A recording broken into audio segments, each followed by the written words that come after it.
I want you to take a few seconds and think about this question. What's the best gift you've ever received?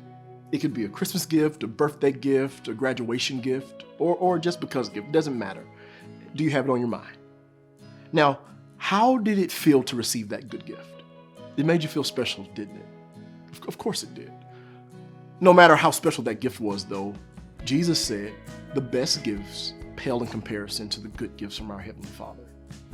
In the Sermon on the Mount, Jesus is teaching his disciples how to pray, and he invites them to pray persistently, to keep on asking, keep on seeking, and keep on knocking. Because God delights in giving good gifts to his children.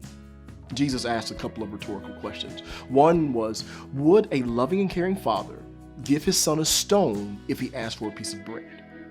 The other was, would he give his son a snake if he asked for a fish?